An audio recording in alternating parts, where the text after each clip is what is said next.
Hello everyone. कैसे हैं आप सब लोग। Welcome to our YouTube channel data Skylan. इस वाली वीडियो में आज हम पढ़ेंगे एक इम्पॉर्टेंट टॉपिक जिसका नाम है रैग, जिसका मतलब होता है रिट्रीवल आर्गुमेंट जनरेशन। एंड ये काफी ज्यादा इंपॉर्टेंट होता है गाइस जनरेटिव एआई के अंदर। तो चलिए इसको समझते हैं। एंड मेक श्योर कि अगर आप चैनल पे पहली बार जुड़े हैं तो चैनल को लाइक करें, वीडियो को ज्यादा से ज्यादा शेयर करें, ठीक है, चैनल को सब्सक्राइब करें। तो चलिए देखते हैं इसके बारे में। तो सबसे पहले मैं आपको बताता हूँ रैक का क्या मतलब होता है, ठीक है, ताकि आपको इसको इजी वे में समझ पाओ। इस वाली वीडियो में तो मैं आपको इसका इंट्रोडक्शन और इसके कुछ इंपॉर्टेंट कंपोनेंट देखेंगे। नेक्स्ट वीडियो से हम बेसिक इसका प्रैक्टिकल देखेंगे। तो चलिए सबसे पहले मैं आपको बताता हूँ रैक का मतलब क्या है। देखो रैक का नाम ही से समझो, रिट्रीवल आर्गुमेंट जनरेशन। बेसिकली जो रिट्रीव करेगा डेटा को, उसके बाद उसको जनरेट करके देगा। ठीक है, तो यहाँ पे बेसिकली दो टेक्निक पे काम करता है। एक होता है रिट्रीवल, एक होता है जनरेशन, जो मैं आपको आगे जाके बताऊंगा। बट उससे पहले हम इसको एक एग्जांपल लेके समझते हैं ताकि आपको बहुत इजी वे में समझ आ जाए। तो चलिए यहाँ पे मैं सबसे पहले एक पेन ले लेता हूँ, ठीक है, फिर मैं आपको एक्सप्लेन करता हूँ। तो लेट सपोज इससे पिछले वाली वीडियो में हमने एक क्यू एन एप्लीकेशन बनाई थी, राइट। तो उसी का एग्जांपल लेके चलते हैं। तो लेट सपोज आप एक जेन एप्लीकेशन बना रहे हो, ठीक है, और उस एप्लीकेशन में क्या है, आपको ने बनाई है क्यू एन एप्लीकेशन, ठीक है। अब लेट सपोज अब आपने कोई एप्लीकेशन बनाई, राइट। अब मॉडल, आप कुछ भी उससे प्रॉम्प्ट डालोगे या क्वेरी डालोगे, मॉडल क्या करेगा बेसिकली उस क्वेश्चन को, अ, जो भी आप क्वेश्चन पूछोगे उसको आपको रिस्पॉन्स करके देगा, मतलब ठीक है, जो रिस्पॉन्स जनरेट करके देगा। तो डेटा कहीं ना कहीं से डेटा भी तो लेगा, राइट। तो यहाँ पे मैंने बोला कि लेट सपोज पीडीएफ टाइप का डेटा है और ऐसे आपके पास 10,000 पीडीएफ है, ठीक है, इस तरह से आप समझ सकते हो। लेट सपोज आप चैट जीपीटी से कुछ भी पूछते हो, राइट। तो कहीं ना कहीं वो डेटा से तो आपको आंसर करके दे रहा है, ठीक है। तो इस यहाँ पे मैं पीडीएफ डेटा ले रहा हूँ बेसिकली। और इसमें से क्या होगा, जब भी मैं मॉडल को बोलूंगा कि भाई मेरे को, मैंने कोई प्रॉम्प्ट डाली है या फिर क्वेरी डाली है, बेसिकली क्वेरी भी डाल, यहाँ पे क्वेरी भी लिख सकते हैं, ठीक है। तो मॉडल क्या करके देगा, आपको उसका आंसर जनरेट करके देगा, ठीक है। ये हमारा एक हाई लेवल हो गया रिट्रीवल आर्गुमेंट जनरेशन का, कि कैसे मॉडल बेसिकली रिट्रीव करता है डेटा को। किसी भी हमारे डॉक्यूमेंट लोडर होते हैं बेसिकली। अब डॉक्यूमेंट लोडर मतलब जहाँ पे आपने डॉक्यूमेंट को लोड करते हो, ठीक है। अभी कैसे होता है रिट्रीव वो भी मैं आपको बताऊंगा। फिर उसके बाद ये आंसर कैसे जनरेट करता है वो भी हम देखेंगे, ठीक है। तो चलिए स्टार्ट करते हैं। तो सबसे पहले मैं आपको बता देता हूँ, देखो हम यहाँ पे जो सबसे अच्छा इन्होंने एक्सप्लेनेशन दे रखा है ना रैक के बारे में, वो लैंगचेन वालों ने दे रखा है। ये वेबसाइट है, मैं इसका लिंक आपको नोट्स में शेयर कर दूंगा, so you don't need to worry. तो चलिए मैं इसके बारे में बताता हूँ रैग के बारे में। तो RAG is a technique for augmenting LLM knowledge with additional data, right. मतलब मॉडल के पास जो नॉलेज है प्लस कुछ एडिशनल डेटा हम पास करते हैं। मैंने बताया ना डॉक्यूमेंट लोडर, जहां से बेसिकली मॉडल रिट्रीव करेगा डेटा को और उसके बाद आपको आंसर उसका जनरेट करके देगा जब आप उससे क्वेरी कुछ पूछोगे, ठीक है। देखो मैं इसके कुछ इंपॉर्टेंट कंपोनेंट बता रहा हूँ, जैसे the process of bringing the appropriate information and interest and inserting into the model prompt is known as retrieval argument generation. ये इसकी डेफिनेशन होगी, बट हम इसके बारे में और देखते हैं। अब देखो LangChain has a number of component design to help to build QnA application and drag application more generally. जब भी आप कोई एप्लीकेशन बना रहे हो ना, तो you need to make a RAG pipeline. क्योंकि क्या होता है ना, कभी कभी हमने मॉडल को ट्रेन किया बट मॉडल अच्छे से ट्रेन नहीं हो पाया, या फिर वो जो डेटा था बेसिकली वो पुराना डेटा था। तो हम रैक की हेल्प से बेसिकली हम क्या कर सकते हैं, मॉडल जैसे हमें रीट्रेनिंग करते हैं ना बेसिकली, तो वहां पे हम रैक पाइपलाइन बना देंगे जहां से मॉडल बेसिकली उस डेटा को लेगा और हमें आंसर जनरेट करके दे देगा, ठीक है। तो चलिए हम अब इसके बारे में समझते हैं, बट इसके बारे में समझने से पहले हमें कुछ इंपॉर्टेंट कंपोनेंट्स के बताना चाहिए, ठीक है, कि ये काम कैसे करता है। तो चलिए मैं आपको वही बता देता हूँ। यहाँ भी इन्होंने बहुत अच्छे से एक्सप्लेन किया है, देखो जैसे मैंने अभी आपको बताया, ठीक है। Typically RAG application two main component, एक होता है इसमें इंडेक्सिंग, एक होता है रिट्रीवल एंड जनरेशन। अब इंडेक्सिंग का मतलब क्या होता है, पाइपलाइन क्रिएट कर देना इनकी डेटा इंजेक्शन के लिए। अब मॉडल के पास है कुछ डेटा, जैसे मैंने आपको बताया ना। अब वहां पे आप कुछ डॉक्यूमेंट लोड करोगे बेसिकली मॉडल को, जैसे मैंने बताया ना कोई डेटा बेसिकली, मॉडल जैसे 2022 तक ट्रेन हो रखा है, राइट। अब कुछ नया डेटा आपको ऐड करना है, तो हम वहां पे एक रैग पाइपलाइन बना देते हैं जहां से मॉडल बेसिकली डेटा को लोड करेगा, ठीक है। और जो भी यूजर उससे क्वेरी पूछेगा उसको रिस्पॉन्ड करके देगा, मतलब हम, ये आपको समझ आ गया होगा, राइट। तो देखो यहाँ पे क्या बोला है, इंडेक्सिंग का क्या मतलब है, आप pipeline for ingesting the data from source and indexing it it this usually happen offline. ठीक है। अब दूसरा क्या होता है, retrieval and generation. The actual RAG chain, जो एक्चुअल रैक चेन होती है, यानी कि जो रैक रिट्रीवल आर्गुमेंट जनरेशन जो चेन होती है, वो यहीं पे काम करती है। Which takes the user query at run time and retrieve the relevant data from the index, then pass it to the model. ठीक है। अब देखो यहाँ पे कितने अच्छे से बताया हुआ है। ठीक है। रिट्रीवल और जनरेशन की हमारी जो आर ए जी की एक्चुअल चेन होती है, वो रिट्रीवल एंड जनरेशन वाले कंपोनेंट में ही होती है, जहाँ पे बेसिकली वो यूजर की क्वेरी को लेता है रन टाइम पे। यानी कि आपने कुछ भी पूछा, जैसे आपने कोई डॉक्यूमेंट बोला, okay tell me how many planets in our solar system, right. तो मॉडल बेसिकली हमारे डॉक्यूमेंट को रीड करेगा। इंडेक्सिंग होती है, अभी हम देखेंगे इंडेक्सिंग होती कैसे है। ठीक है। डेटा इंजेक्शन कैसे वो डेटा, ठीक है, डेटा ट्रांसफॉर्म कैसे करता है, vector data embedding, vector database, सब किसके बारे में बताऊंगा मैं आपको। ठीक है। And retrieve the relevant information या relevant data from the indexes, जो भी, ठीक है, डेटा लेता है, and then pass it to the model, और मॉडल से वो मॉडल पे पास कर देता है। मॉडल यानी कि हमारा एलएलएम मॉडल या मल्टी मॉडल। यहाँ पे मॉडल की बात क्या कर रहे हैं हम, एलएलएम की बात कर रहे हैं। तो एक आइडिया मिल रहा होगा आपको रैक के बारे में कि रैक एक्चुअली में करता क्या है, या रैक का मीनिंग क्या है। ठीक है। क्लियर। सो इसलिए जब भी हम कोई जेन एप्लीकेशन बनाते हैं ना, तो उसमें हमें मेन कंपोनेंट बनाना होता है, लाइक एक पाइपलाइन, यानी कि रैक पाइपलाइन। ठीक है। क्लियर। तो रैक का मीनिंग समझ आ गया होगा आप सब लोगों को, रैक का क्या मीनिंग है, रिट्रीवल आर्गुमेंट जनरेशन। ठीक है। अब चलिए इसका ना इंपॉर्टेंट कंपोनेंट को समझते हैं, काम कैसे करता है। मैंने बताया ना, इसमें ये दो चीजों पे काम करता है बेसिकली, इंडेक्सिंग और रिट्रीवल एंड जनरेशन। ठीक है। तो चलिए इसके बारे में समझते हैं। तो ठीक है, इसको मैं नीचे कर लेता हूँ थोड़ा सा। देखो, अब सबसे पहले ना मैं आपको ये डायग्राम समझाता हूँ। ये डायग्राम में बहुत इजी वे में एक्सप्लेन किया गया है, सो आपको बहुत इजी वे में समझ आ जाएगा। तो देखो, सबसे पहले ऑब्वियसली जब हम एक रैक एप्लीकेशन या फिर मैं बोलता हूँ रैक पाइपलाइन पे काम कर रहे हैं, रैक चेन पे काम कर रहे हैं, ठीक है, तो हम क्या कर रहे हैं basically, what we need to do, we need to load the data, right. क्योंकि लेट सपोज आपका मॉडल जो है वो ट्रेन, जैसे हम चैट जीपीटी भी देखा होगा आपने, कि वो बोलता है कि भाई मैं 2022 तक या 23 वाले डेटा पे ट्रेन हो रखा हूँ, जो नया डेटा है बेसिकली वो उनके दूसरे वाले मॉडल में है। ठीक है। अब उसको वो ट्रेन कैसे कर रहे हैं, बेसिकली वहां पे हम यूज कर रहे हैं रैक। ठीक है। अब देखो, अब यूजर कुछ भी क्वेश्चन पूछेगा ना, अब सबसे पहले मेन तो होता है ना भाई डेटा, आप डेटा कहाँ से ले रहे हो, क्योंकि डेटा से ही तो वो आंसर आपको जनरेट करके दे रहा है। ठीक है। अब डेटा के लिए यहाँ पे वो लोड करता है डेटा को, इसको बोलते हैं हम डेटा इंजेक्शन। ठीक है। सॉरी, इसको मैं छोटा कर लेता हूँ थोड़ा सा, ये बड़ा हो गया काफी।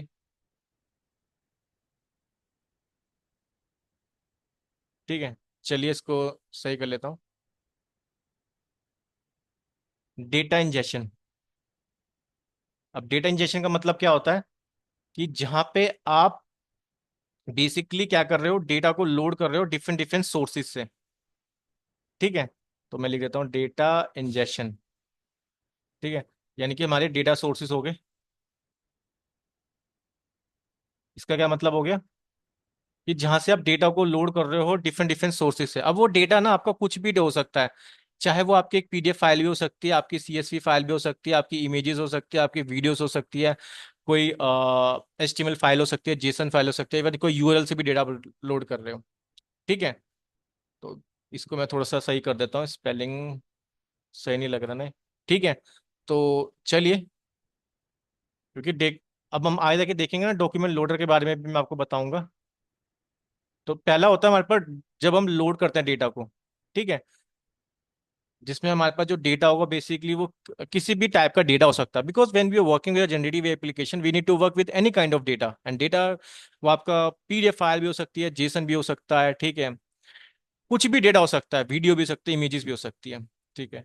अब देखो, जब आपने डेटा सोर्स मतलब बहुत बहुत सारे डेटा सोर्सेज से डेटा को लोड कर लिया, डेटा इंजेक्शन टेक्निक अप्लाई करके, then what you are doing, then you need to split the data, right. मतलब स्प्लिट का मतलब क्या होता है, you need to transform the data into some chunks.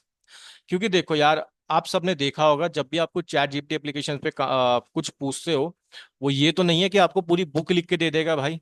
ठीक है। उसकी भी एक लिमिटेशन है कि भाई वो आपको कुछ कंटेक्स्ट ऑफ वर्ड जनरेट करके देता है, मतलब कुछ टोकन जनरेट करके देता है, इतने टोकन, लेट्स सपोज वो 1000 टोकन जनरेट करके दे देगा, या फिर आप 1000 टोकन ही डाल सकते हैं, ऐड कर सकते हो।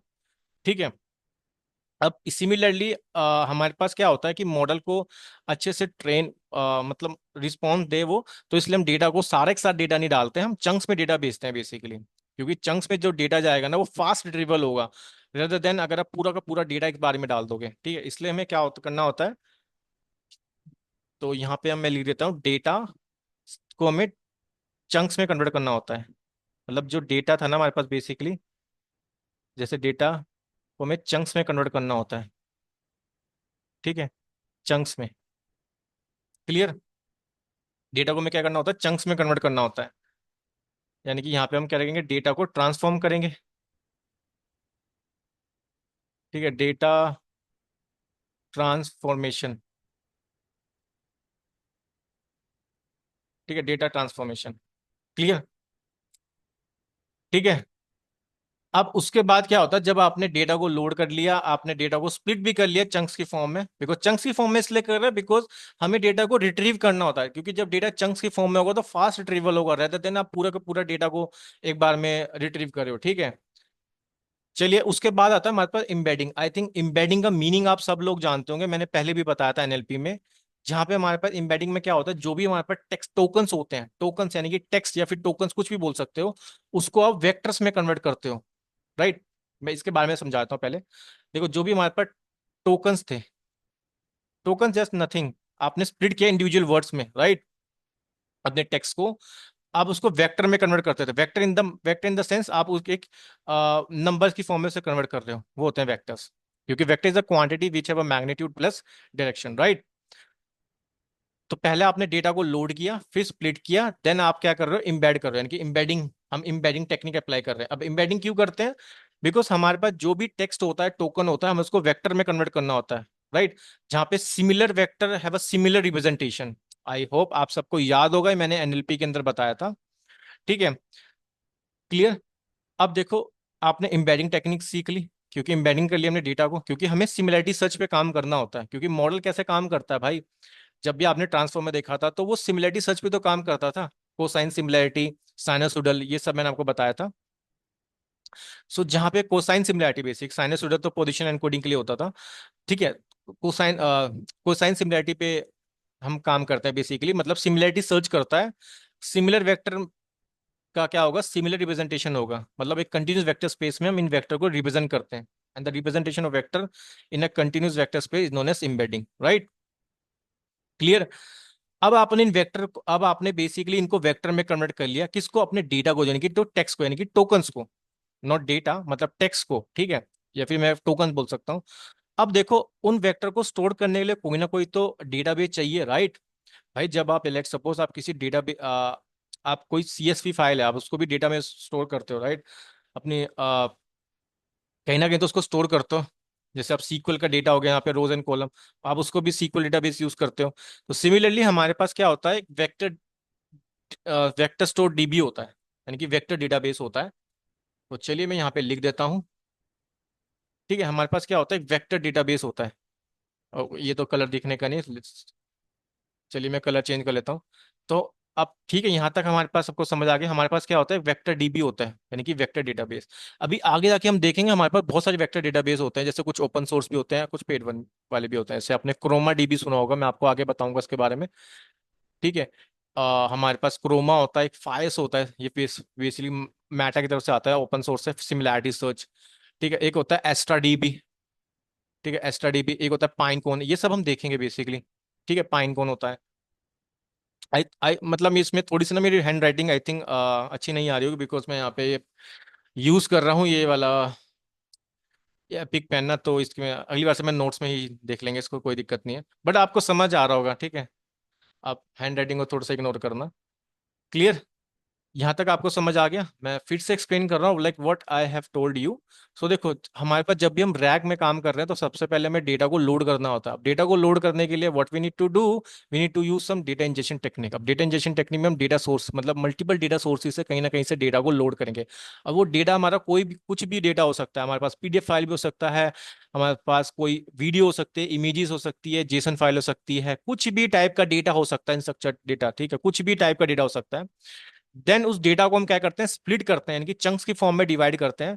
अब चंक्स की फॉर्म में इसलिए करते हैं because we need to, fast retrieval के लिए चंक्स काफी ज्यादा हेल्पफुल होते हैं, आपको पता ही है, क्योंकि आपको पता ही है ना कि भाई मॉडल जो जनरेट करता है ना कुछ टोकन ही जनरेट करता है, ये नहीं है कि आप उसे पूरी की पूरी बुक लिखवा लो, राइट। और जब भी हम डेटा को कुछ लिखवाना होता है हम उसको चंक्स की फॉर्म में तो लिखाएंगे, ठीक है। इसी सिमिलरली हमें जब भी डेटा को हम लोड करने के बाद हमें उसको स्प्लिट करना होता है चंक्स की फॉर्म में, यानी कि टेक्स्ट स्प्लिटर, आगे देखेंगे टेक्स्ट स्प्लिटर क्या होता है, रिकर्सिव टेक्स्ट स्प्लिटर क्या होता है, ठीक है। देन हम यूज करते हैं इम्बेडिंग टेक्निक।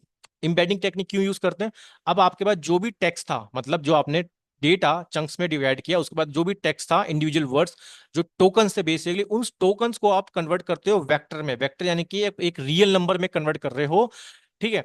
अब इम्बेडिंग टेक्निक के अप्लाई करने के बाद आप यूज करोगे बेसिकली उस वेक्टर को स्टोर करने के लिए कोई ना कोई डेटाबेस, जिसका नाम होता है वेक्टर डेटाबेस, ठीक है। अब वेक्टर डेटाबेस हमारे पास बहुत टाइप के डेटाबेस आते हैं, जैसे क्रोमा डीबी आ गया, फाइस आ गया, एस्ट्रा डीबी आ गया, पाइनकोन आ गया। क्लियर? ये हम आगे जाके और भी देखेंगे डेटाबेस के बारे में, क्योंकि अभी तो हम सिर्फ रैक के बारे में समझ रहे हैं, बट रैक का मीनिंग आपको समझ आ रहा होगा कि रैक का मीनिंग क्या है और इसकी इंपॉर्टेंस क्यों है जनरेटिव एआई एप्लीकेशन के अंदर, राइट। क्योंकि मैंने बताया ना, कभी कभी हम जब हमारा मॉडल सही से ट्रेन नहीं हो पाता, फिर या डेटा सही से उसको मिल नहीं पाता, तो वो सही से आंसर जनरेट नहीं कर सकता, तो इसलिए हम रैक का यूज करते हैं, रैक पाइपलाइन का, ठीक है। स्पेशली जनरेटिव एप्लीकेशन में हम रैक बहुत ज्यादा यूज करते हैं गाइस, सही है। तो फर्स्ट पार्ट आई थिंक आप लोगों को समझ आ गया, मैं फिर से एक बार ऊपर दिखा रहा हूं। तो इस जो हमारे पास फर्स्ट पार्ट था ना, इसको हम बोलते हैं पूरे को इंडेक्सिंग, ठीक है। इसको हम क्या बोलते हैं? इसको हम बोलते हैं इंडेक्सिंग, इसको हम क्या बोलते हैं? इंडेक्सिंग, ठीक है। देखो अब यहाँ पे भी इन्होंने सेम वही बताया जो मैंने आपको ऊपर बताया, नीचे बताया, सॉरी। सबसे पहले आप डेटा को लोड करोगे, first we need to load our data, this is done with document loader. आगे जाके देखेंगे डॉक्यूमेंट लोडर के बारे में जब मैं प्रैक्टिकल बताऊंगा, ठीक है, विद डॉक्यूमेंट लोडर। यहाँ पे इन्होंने बहुत अच्छे से समझाया, so you no need to worry, ठीक है। ओके, इसके बारे में लिख देता हूँ, डॉक्यूमेंट लोडर। देखो स्प्लिट, टेक्स्ट स्प्लिटर करते हैं, आपको पता है टेक्स्ट स्प्लिटर क्यों करते हैं? हमारे पास लार्ज डॉक्यूमेंट होता है, हमें चंक्स की फॉर्म में डिवाइड करना होता है। This is useful for indexing the data and for passing into the model, since the chunks, large chunks are harder to search over and won't fit a model finite context window. मैंने बताया ना, वही देखो same जो मैंने आपको explain किया ना हिंदी में, मतलब वही सब यहाँ पे लिखा है बेसिकली। क्योंकि इंडेक्सिंग में भी आपके पास डेटा, क्योंकि इंडेक्सिंग का मतलब यही तो हो गया भाई, आप डेटा को रिट्रीव कर रहे हो कहीं ना कहीं से, राइट। अब डेटा जितना ज्यादा चंक्स में होगा तभी तो आप मॉडल जो होगा वो अच्छे से उसको रिट्रीव कर पाएगा। आप उसको दे दोगे पूरी बुक रीड कर ले, वो पूरी बुक तो रीड नहीं कर पाएगा, राइट। बट हाँ, उसे चंक्स में दोगे तब वो रीड कर लेगा, ठीक है, एक एक चीजों को समझ लेगा, हाँ। क्लियर?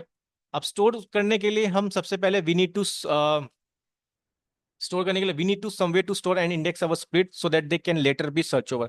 अब स्टोर इसलिए करता है ना because we need to do some similarity search. अब सिमिलैरिटी सर्च का मतलब क्या होता है भाई? जब भी कोई यूजर होगा वो क्वेरी डालेगा, ठीक है, क्वेरी मतलब क्वेश्चन पूछेगा बेसिकली, तो जहां पे हमारा हम सिमिलैरिटी सर्च यूज करेंगे, ठीक है, सिमिलैरिटी सर्च। अब सिमिलैरिटी सर्च क्या होगी? जो हमारी एम्बेडिंग लेयर होगी ना यहाँ पे, ये वेक्टर को सर्च करेगा, ठीक है। Clear? This is done using a vector store embedding model. अब एम्बेडिंग मॉडल आगे जाके हम देखेंगे, एम्बेडिंग टेक्निक हमारे पास ओपन सोर्स की एम्बेडिंग टेक्निक भी होती है और एम्बेडिंग लेयर होती है बेसिकली, ठीक है, और पेड वाली भी होती है, दोनों हम यूज करेंगे, so we don't need to worry. So I hope आपको फर्स्ट पार्ट समझ आ गया होगा। चलिए हम सेकंड पार्ट पे बढ़ते हैं। सेकंड पार्ट क्या होता है इसका? रिट्रीवल एंड जनरेशन, जो मेन पार्ट होता है इसका, राइट। आपने इंडेक्सिंग पार्ट समझ लिया, चलिए अब इसका समझते हैं रिट्रीवल एंड जनरेशन। ये भी काफी ज्यादा इंपॉर्टेंट है क्योंकि यहीं से हमारा काम करता है रैक, ठीक है। अब देखो, अब फर्स्ट पार्ट आपको समझ आ गया तो चलिए सेकंड पार्ट देखते हैं। अब सेकंड पार्ट में हमारे पास क्या होता है? Retrieval and generation. मैंने बताया था ना, ये दो चीजों पे काम करता है, रिट्रीव करना और जनरेशन पे। अब देखो, आप देख रहे हो यहाँ पे आप क्वेरी पूछ रहे हो, यानी कि क्वेश्चन का मतलब क्या हो गया? यूजर जो होता है ना, वो यूजर क्वेरी पूछ रहा है। अब यहाँ पे आपने ना बेसिकली कुछ अपनी प्रॉम भी सेट करी होगी। देखो मैंने पहले बताया था, प्रॉम हम जैसे हम डाल देते हैं ना एआई सिस्टम में, डाल दिया भाई, you are an AI model behave like like when someone asks you a question so please response every answer question, right। इस टाइप की प्रॉम्प्ट डाल दोगे आप। अब रिट्रीव करने के लिए बेसिकली जो हमने ऊपर पढ़ा, राइट, जहाँ पे बेसिकली सिमिलैरिटी सर्च होगा, ठीक है, डेटा पड़ा होगा कहीं ना कहीं से, वेक्टर से वो डेटा को सिमिलैरिटी सर्च करके डेटा लेगा जैसी यूजर की क्वेरी आएगी, ठीक है। अब उस क्वेरी करने के पास बेसिकली हम उसको यहाँ पे एलएलएम में पास कर देंगे, और एलएलएम क्या करेगा? उसके लिए हमारा आंसर को जनरेट करके दे देगा, ठीक है, आंसर को जनरेट करके दे देगा, ठीक है, आंसर को हमें जनरेट करके दे देगा। क्लियर? तो चलिए एक बार पढ़ते हैं। रिट्रीव का क्या मतलब होता है? Given a user input, user अपनी इनपुट देगा, क्वेरी पूछेगा, relevant splits are retrieve from the storage using the retriever, right. अब ये पार्ट हमारा पूरा क्या है, रिट्रीव। ये हमारा रिट्रीव ये वाला था जो हमने ऊपर पढ़ा इंडेक्सिंग में, जहाँ पे फाइनल स्टेप पे हमने अपने वेक्टर्स को स्टोर कर लिया था, राइट। वहीं से वो तो अब सिमिलैरिटी सर्च करके उनको रिट्रीव करेगा, राइट। जो भी यूजर क्वेश्चन पूछ रहा है, यहाँ पे हमने कुछ प्रॉम्प्ट डाली होगी अपनी, like you need to behave as an AI model, something like this. अब वो हमारी प्रॉम्प्ट जाएगी बेसिकली एलएलएम के पास, एलएलएम उसको ठीक है, एलएलएम क्या करेगा बेसिकली, उसको आपको जनरेट करके देगा उसका आंसर। तो generate a chat model LLM produce an answer using a prompt that include the question and retrieve the data. जो भी ये रिट्रीव वाले डेटा से भी चेक करता है, क्योंकि मेन तो वही है ना, राइट, कि जो यूजर पूछ रहा है उसका आंसर देख रहा है, ठीक है। यहाँ से क्लियर, मतलब हम ये बोल सकते हैं, जो जो रिट्रीवल चेन है ना, ये बेसिकली ये क्या है, एक तरीके की चेन हो जाएगी, ठीक है। तो ये मॉडल के लिए कैसा काम कर रही है, कि इंटरफेस की तरह तो काम कर रही है, ठीक है, इंटरफेस की तरह, जहाँ पे हमारे वेक्टर स्टोर थे, ठीक है, जहाँ पे हमने अपने वेक्टर को स्टोर किया था, ठीक है। मतलब मैंने बताया था ना, चेन की तरह तो काम करती है, एक इंटरफेस की तरह ही है, क्योंकि ये रिट्रीवर क्या होता है, एक चेन ही तो है, ठीक है। और ये मॉडल के लिए, एलएलएम मॉडल के लिए एज अ इंटरफेस काम करे, जहाँ पे आपके वेक्टर स्टोर है, वहाँ पे सिमिलरिटी सर्च करके जब भी कोई प्रॉम्प्ट आती है वहाँ पे सिमिलरिटी सर्च करता है, फिर वो एलएलएम के पास जाती है, फिर एलएलएम उसका आंसर आपको जनरेट करके देता है, ठीक है। यहाँ पे आपको आंसर, मतलब यहाँ पे आपको आउटपुट मिल जाती है, कहने का मतलब ये है, ठीक है। सो ये एक मीनिंग, बेसिक इंट्रोडक्शन था टू रैक के बारे में, जिसमें मैंने ट्राई किया कि मैं आपको हर एक चीज़ को बहुत इजी वे में एक्सप्लेन करूँ, ठीक है। आगे जाके हम देखेंगे इसके बारे में, और जब मैं आपको इसका प्रैक्टिकल इंप्लीमेंटेशन बताऊंगा, जहाँ पे जो जो चीज़ें अब तक हमने पढ़ी ना, डॉक्यूमेंट लोडर के बारे में देखेंगे, स्प्लिट करना चंक्स में देखेंगे, डेटा को कैसे चंक्स में डिवाइड कर सकते हैं, जिसे हम रिकर्सिव स्प्लिटर, टेक्स्ट स्प्लिटर बोलते हैं, एम्बेडिंग, जहाँ पे हम एम्बेडिंग मॉडल यूज करेंगे बेसिकली, फिर उनको स्टोर करेंगे यूजिंग बाय वेक्टर डेटाबेस। फिर ये सब करने के बाद बेसिकली हम अपने कुछ क्वेश्चन डालेंगे, बेसिकली जैसे हम कल डाल रहे थे। उसके बाद जो हमारे पास एक रिट्रीव बेसिकली चेन होती है, जब भी बताया मैंने आपको, ठीक है। यहाँ तक जब पे जब जो भी हमने वेक्टर स्टोर किया था, ठीक है, जब भी यूजर कोई क्वेश्चन पूछेगा, वो यहाँ पे सिमिलरिटी सर्च करके उसको फाइंड आउट करेगा कि हाँ, मतलब इस तरह से, ठीक है। फिर हमने प्रॉम्प्ट सेट करी होगी बेसिकली मॉडल के पास। अब यहाँ से ये वाली देखो, ये प्रॉम्प्ट मतलब सिस्टम वाली मॉडल प्रॉम्प्ट होगी, ठीक है। अब यहाँ से वो जाएगी बेसिकली हमारी, जो भी आपने प्रॉम्प्ट, वो एलएलएम के पास जाएगी, एलएलएम उसको आपको आंसर जनरेट करके देगा, ठीक है। सो ये आई थिंक आपको समझ आ गया होगा, ये तो एक इंट्रोडक्शन था रैक के बारे में, क्योंकि रैक काफी ज्यादा इंपॉर्टेंट होता है गाइस, ठीक है। देखो, LLM can reason wide range topic but their knowledge is limited to the public data, है ना। So up the specific point in time that were trained on, जो मैंने आपको स्टार्टिंग में बताया, राइट। क्योंकि मॉडल जब सही से ट्रेन नहीं हो पाता है, फिर लिमिटेड नॉलेज होते हैं, तो तभी तो हम रैक का यूज करते हैं। If you want to build an AI application that can reason about private data और data introduce after the model cut off date, you need to argument to the knowledge of the model with the specific information it need. This process, the bringing the appropriate information and inserting into the model prompt, is known as retrieval argument generation. That's why मैंने इसको starting में read नहीं किया था, ताकि आपको मैं पूरा एक्सप्लेन करने के बाद आपको ये रीड करके बताऊं। अब आप देख रहे होंगे, जैसे ही आप इसको रीड करोगे ना, आपको बहुत इजी वे में समझ आ जाएगा रैक के बारे में, गाइज, ठीक है। मेक श्योर आप जो मैंने बताया, आप इसको एक बार देखना, आप इसको समझना, ठीक है। कुछ भी डाउट होता है, ask me in the comment section, और मैं आपको एक बार दिखा भी देता हूँ। आपको इसका मैंने जो यहाँ पे देखो, ये नोट्स मिल जाएंगे आपको, सेम यही जो मैंने एक्सप्लेन कर रखा है आपको, ठीक है। आप ये मैंने गिटहब में डाल दिया, तो यहाँ से भी आप देख सकते हो, track is a method that combine two powerful a techniques, आपके रिट्रीवल और जनरेशन, ठीक है। रिट्रीवल में बेसिकली वो फाइंडिंग करता है, सिमिलरिटी सर्च करता है रेलिवेंट इन्फॉर्मेशन, राइट, हमारे डॉक्यूमेंट में से, और जनरेशन में क्या करता है बेसिकली, जो भी यूजर के पास यूजर क्वेश्चन पूछता है, क्वेरी पूछता है, ठीक है, वो उसको आंसर जनरेट करके देता है। अब स्टार्टिंग में बताया, पहले इंडेक्सिंग होती है, फिर रिट्रीवर जनरेशन, ठीक है, ये आप देख सकते हो। जैसे यहाँ पे एक मैंने क्वेश्चन एग्जांपल दिया है, जैसे what are the benefit of drinking green tea. आपके पास एक डॉक्यूमेंट होगा बेसिकली, अब डॉक्यूमेंट में से वो देखेगा, रिट्रीव करके देखेगा, अच्छा ग्रीन टी के बारे में कहाँ लिखा है, तो फिर मॉडल क्या करेगा बेसिकली, रिट्रीव करने के बाद उसका आंसर जनरेट करके देगा आपको, ठीक है, कि drinking green T can improve the brain function and help with the fat loss and reduce the risk of several diseases like cancer and heart diseases. मतलब मीनिंग आपको समझ आ गया ना, ये कैसे काम कर रहा है, राइट। मेन पहले थी इंडेक्सिंग करना, राइट। आपने लार्ज डेटा सेट को, जो भी आपके पास डेटा था, मल्टीपल डेटा सोर्सेज से आप डेटा को बेसिकली कलेक्ट कर रहे हो, राइट। ठीक है। उसको आप क्या कर रहे हो, बेसिकली डेटा लोड करने के बाद आप उसको स्प्लिट कर रहे हो चंक्स की फॉर्म में, देन आप उसको एम्बेडिंग कर रहे हो ताकि आप उसको वेक्टर में कन्वर्ट कर सको। फिर उन वेक्टर को आप स्टोर कर रहे हो, राइट। देन उसके बाद आता है हमारे पास रिट्रीवल एंड जनरेशन, जहां पे रिट्रीव कर रहे हो बेसिकली। जब भी कोई यूजर क्वेश्चन पूछेगा ना, वो देखेगा सिमिलैरिटी सर्च करके। हाँ, अगर लेट्स इस वाले एग्जाम्पल में ले, जैसे इस एग्जाम्पल में दे रखा है कि भाई ग्रीन टी के बारे में बताओ, तो मॉडल बेसिकली ग्रीन टी के बारे में देखेगा। फिर देखेगा रीड करके कि भैया डॉक्यूमेंट में ग्रीन टी के बारे में कहाँ लिखा है। फिर वो आपको उसके बेस पे आंसर जनरेट करके देगा। ठीक है। तो रैक काफी ज्यादा इंपॉर्टेंट है guys when you working with any generative AI application, right. एक इसमें टर्म आते हैं हेलोसिनेशन। ठीक है, जब वो मैं आपको आगे जाके बताऊंगा हेलोसिनेशन का क्या मतलब होता है, जहां पे बेसिकली मॉडल कंफ्यूज हो जाता है कि उसको क्या आंसर करना है, इसलिए हम वहां पे रैग यूज करते हैं। वो हम आगे जाके देखेंगे। ठीक है। आप इसके बारे में पढ़ सकते हो, ये नोट्स मैंने आपको मैं अगर बताऊं तो मैंने नोट्स भी अपलोड कर दिया, देखो। सिंपल, आपको इसका जो लिंक है वो ठीक है, आपको मेरे डिस्क्रिप्शन में मिल जाएगा, फिर वीडियो में आपको कहीं भी मिल जाएगा। ठीक है, आपको देखो रैग वाली में जाना, और ये आज के मैंने नोट्स अपलोड कर दिए। ठीक है। जहाँ पे आप जो मैंने लिंक दिया था ना, ये वाला लिंक, क्योंकि सबसे अच्छा जो रैग के बारे में एक्सप्लेन किया ना, वो लैंगचेन वालों ने यहाँ पे बहुत इजी वे में एक्सप्लेन किया है कि रैग का क्या मतलब है, राइट। हमें क्यों यूज करना चाहिए रैग, राइट। भाई मॉडल तो हमारा आंसर जनरेट कर राइट, बट हमें रैग क्यों यूज करना चाहिए हमें पता है, राइट। तो आपने समझ लिया इस वाले वीडियो में। सो मेक श्योर कि आप इस वीडियो को अच्छे से एक बार देखो और ज्यादा से ज्यादा शेयर करो। एंड गाइस, इस वाली वीडियो में हम एक टारगेट रखते हैं 100 लाइक्स का एंड 50 कमेंट्स का। तो देखते हैं कि आप इस वीडियो में कितने लाइक्स करते हैं और कितने कमेंट्स करते हैं, ठीक है। तो चलिए, मैं नेक्स्ट वीडियो में आपको मिलता हूं, जिसमें हम इसका प्रैक्टिकल इंप्लीमेंटेशन देखेंगे। एंड मेक श्योर कि आप चैनल को सब्सक्राइब कर लेना, वीडियो को ज्यादा से ज्यादा शेयर कर दो, ठीक है। तो चलिए, see you all in my next video. Thank you.